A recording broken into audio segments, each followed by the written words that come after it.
Miranda and Tom Harrison lived in a small town in Virginia with their two children, 10-year-old Michael and 8-year-old Emma. The family led a modest life, content despite their constant financial difficulties. They owned a small house on a quiet street, and while they were far from wealthy, they found happiness in the simple pleasures of life.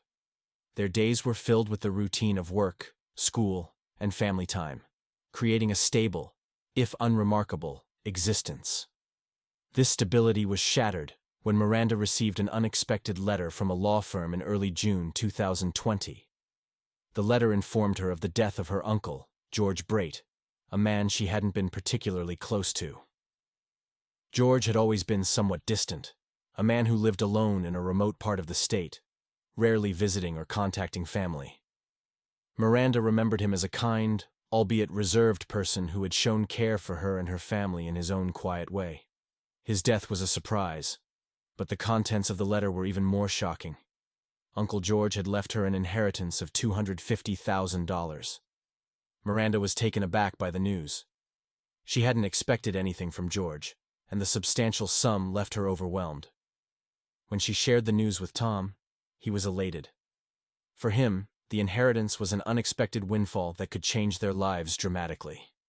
He immediately began talking about the possibilities. A new car, a bigger house, vacations to places they had only dreamed of visiting. Miranda, however, had a different perspective.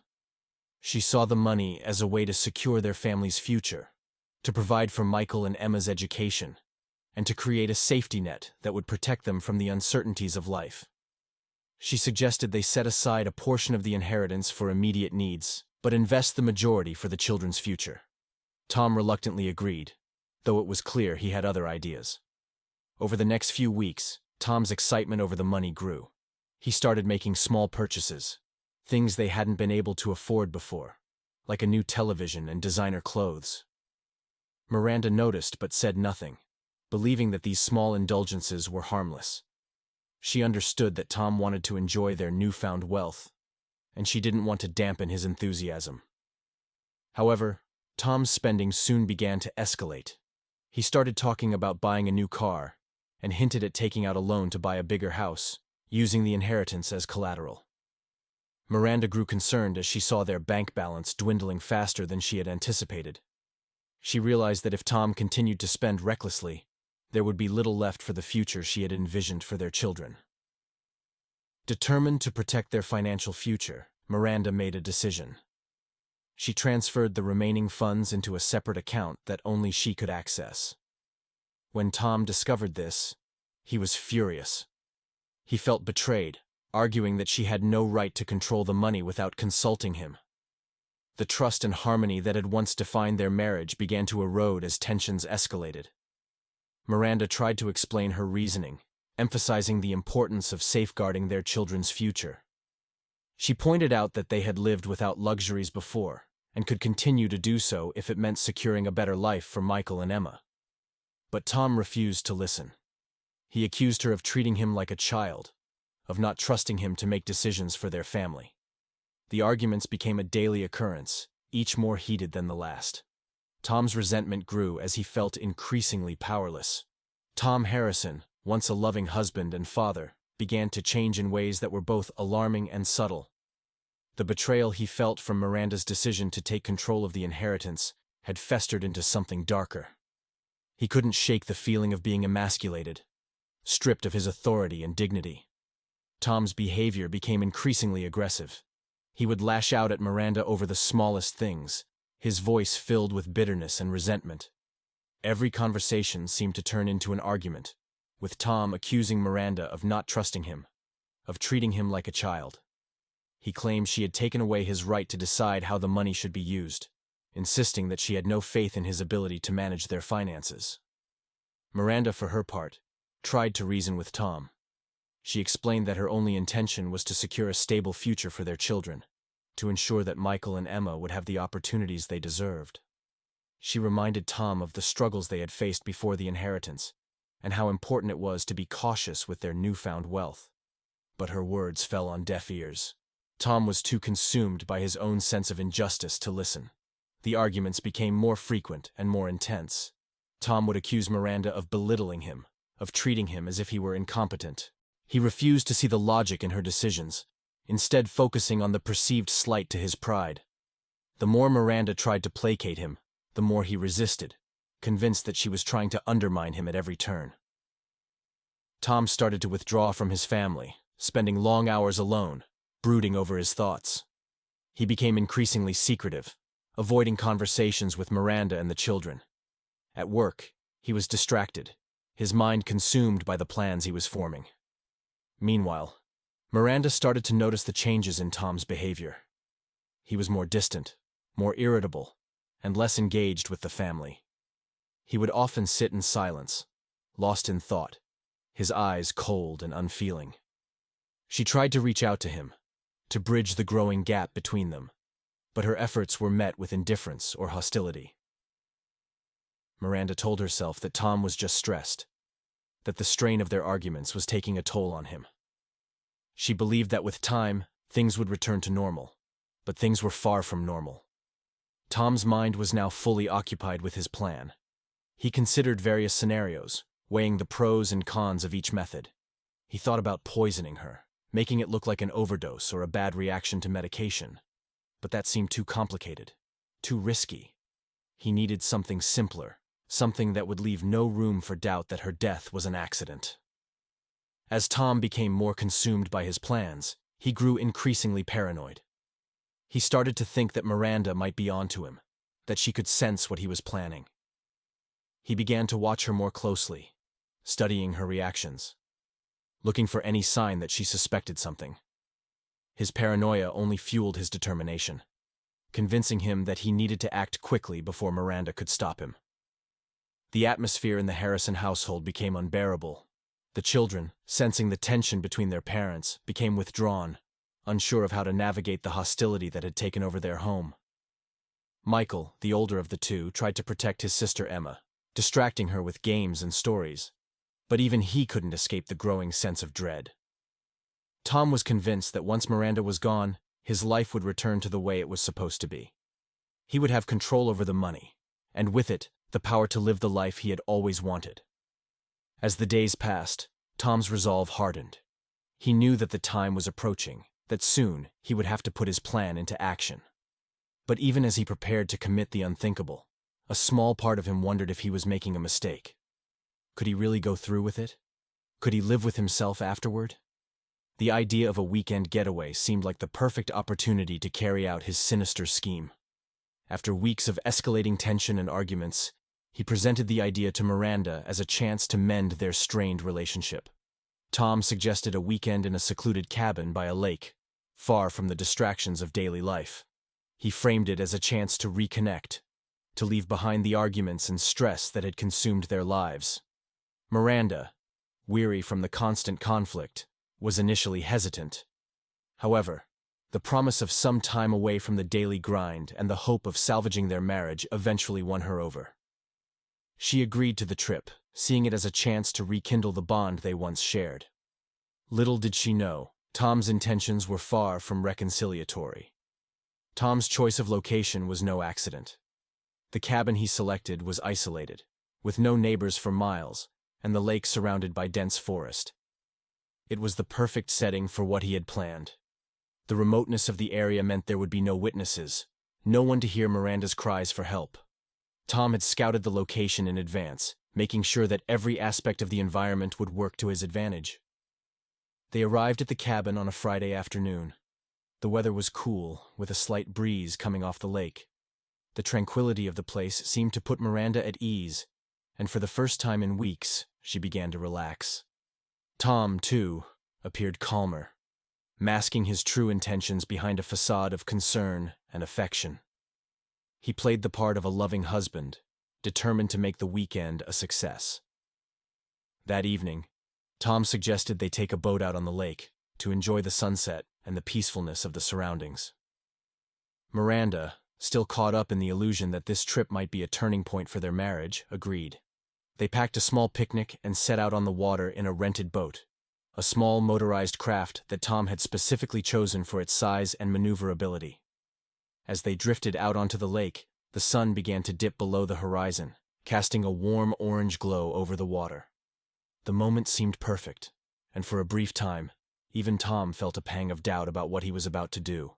As the boat reached the center of the lake, Tom began to execute his plan. He suggested that they stop to enjoy the view, and while Miranda was distracted, he pretended to fiddle with the motor. He called her over under the pretense of needing her help, knowing that she had little experience with boats and wouldn't question his actions. Miranda leaned over the edge of the boat, trying to see what Tom was doing. In that moment, Tom saw his chance. Without hesitation, he shoved her hard, catching her off balance. Miranda gasped as she toppled over the side of the boat and into the cold, dark water below. Panic set in immediately as she realized what had happened. Miranda flailed desperately, trying to stay afloat, but she couldn't swim. The weight of her clothing and the shock of the cold water quickly began to drag her under. Tom watched in silence, his face expressionless as Miranda struggled. He made no move to help her, no sign of remorse or hesitation. Instead, he coldly observed as the woman who had shared his life for over a decade fought for her last breath. It took only a few minutes for Miranda's struggles to weaken. And then, finally, she slipped beneath the surface of the lake, disappearing into the depths. Once he was certain that Miranda was gone, Tom calmly started the boat's engine and headed back to shore. He rehearsed his story in his mind, making sure every detail was believable. He would tell the police that Miranda had fallen overboard while trying to retrieve something that had dropped into the water. It was an unfortunate accident, a tragic mishap during what was supposed to be a peaceful evening on the lake. When Tom reached the shore, he immediately called 911, his voice carefully modulated to convey panic and grief. He told the operator that his wife had fallen into the lake and that he had been unable to save her. Within minutes, emergency services arrived, but it was already too late. The search for Miranda's body began. But Tom knew it would be hours before they found her, and by then, the cold water would have erased any signs. Tom's performance was convincing. He played the role of the devastated husband perfectly, answering the police's questions with the right mix of sorrow and disbelief. He recounted the events of the evening, describing how they had been enjoying a quiet boat ride when the tragedy occurred. The police found no reason to doubt his story. The secluded location, the lack of witnesses, and the seemingly accidental nature of Miranda's death all worked in Tom's favor. As the hours passed, the rescue operation turned into a recovery mission. Eventually, they found Miranda's body, just as Tom had predicted. The official cause of death was drowning, and the case was quickly closed as a tragic accident. Tom returned home, his plan executed flawlessly, and the police none the wiser. But as Tom drove away from the lake that night, the reality of what he had done began to sink in. He had successfully rid himself of the obstacle that had been standing in the way of the life he believed he deserved. The money was now his, and he was free to do as he pleased. After Miranda's death, Tom Harrison gained full control over the remaining $220,000. Freed from the constraints of a modest life, he indulged in the luxuries he had always dreamed of, buying expensive cars, throwing lavish parties, and spending money with reckless abandon. To the outside world, Tom seemed like a man who had moved on, embracing a life of prosperity. However, despite his outward success, Tom found himself increasingly dissatisfied. The thrill of luxury quickly faded, leaving Tom with a growing sense of unease. His nights became restless, and anxiety began to gnaw at him. Then came the nightmares. In his dreams, Miranda would appear, her face filled with sorrow and accusation, asking why he had betrayed her. These nightmares grew more vivid, haunting Tom until they began to take a toll on his daily life. He became irritable and paranoid, turning to alcohol to numb the guilt that haunted him, but it only worsened his mental state. At the same time, Tom noticed a growing distance between himself and his children, Michael and Emma. Devastated by their mother's death, the children became increasingly withdrawn. Michael, once a lively boy, grew sullen and quiet, while Emma, who had been close to her mother, avoided her father whenever possible. Tom tried to bridge the gap by showering his children with expensive gifts and planning elaborate outings. He bought Michael the latest video games and took him to sports events, while Emma received designer clothes and jewelry. Yet, despite these efforts, the children remained distant, their responses polite but cold. Tom's attempts to buy their affection only highlighted the emotional distance between them, as they saw through his efforts to compensate for his absence and emotional unavailability with material wealth. As the weeks passed, Tom's frustration grew. He couldn't understand why his children were pulling away from him, despite his best efforts to make them happy. This suspicion turned into paranoia. He started eavesdropping on their conversations, checking their phones and computers, but found nothing to justify his fears. The lack of evidence only deepened his frustration, leaving him more convinced that his children were hiding something from him. Tom's obsession with controlling every aspect of his children's lives only pushed them further away. They began to see him not as a father, but as a distant figure trying to buy their love. Michael and Emma started confiding in each other more, finding solace in their shared grief and growing suspicion of their father's true nature. Tom noticed that the children often spoke in hushed tones when he was nearby, and stopped talking altogether when he entered the room. His paranoia grew as he became convinced they were discussing him or suspecting the truth about their mother's death. Michael and Emma, overwhelmed by the growing suspicion and fear, made a fateful decision. They would go to the police with their concerns. The loss of their mother and the drastic change in their father's behavior left them with no other option. They could no longer ignore the nagging doubts that had been growing in their minds since the day Miranda died. The children approached the local police department in their small Virginia town, hesitantly explaining their fears. They described how their father, Tom Harrison, had changed after their mother's death, becoming distant, distracted, and increasingly erratic.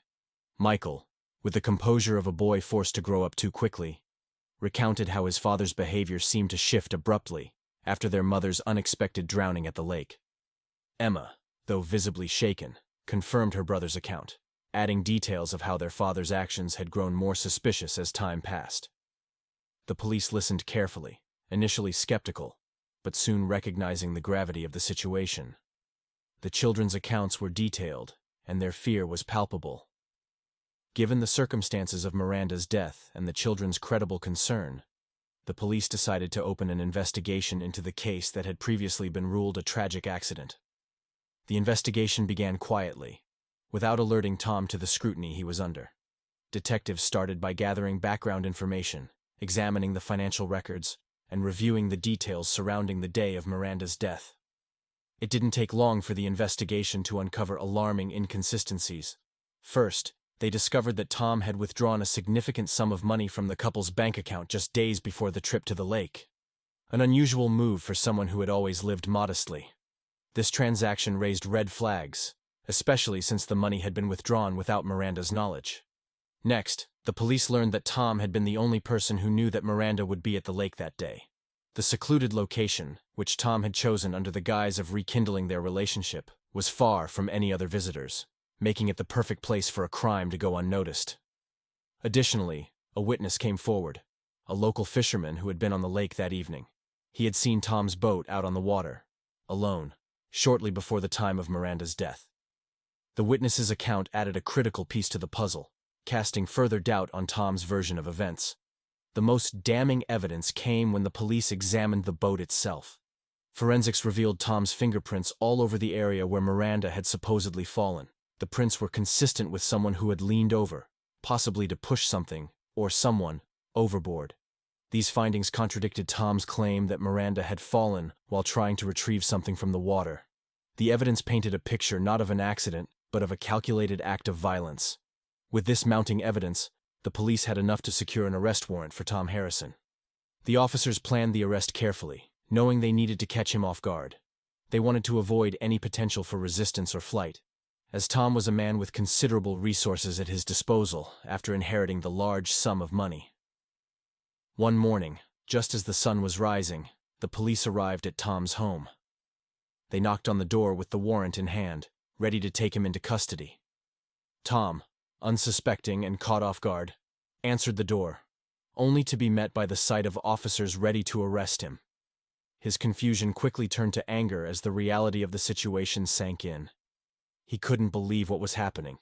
The police, at his door, with handcuffs ready. The officers informed Tom of the charges against him, stating that he was under arrest for the murder of his wife, Miranda Harrison. The mention of murder seemed to paralyze him momentarily. But when he saw Michael and Emma standing silently at the top of the stairs, watching the scene unfold, his shock turned into a mix of fury and betrayal. He realized that his own children had gone to the police. The people he had tried so hard to manipulate and control were the ones who had turned him in. As the officers read him his rights and began to handcuff him, Tom tried to protest, his voice rising in desperation. He denied everything, insisting that the accusations were baseless and that his children had been manipulated. But the evidence against him was too strong, and his attempts to argue were futile. The officers led him out of the house, leaving Michael and Emma standing in silence, watching as their father was taken away, the weight of the moment heavy in the air. Tom's trial quickly became a nationwide spectacle, drawing attention from the media and the public. The case of a seemingly devoted husband and father accused of murdering his wife for financial gain gripped the country.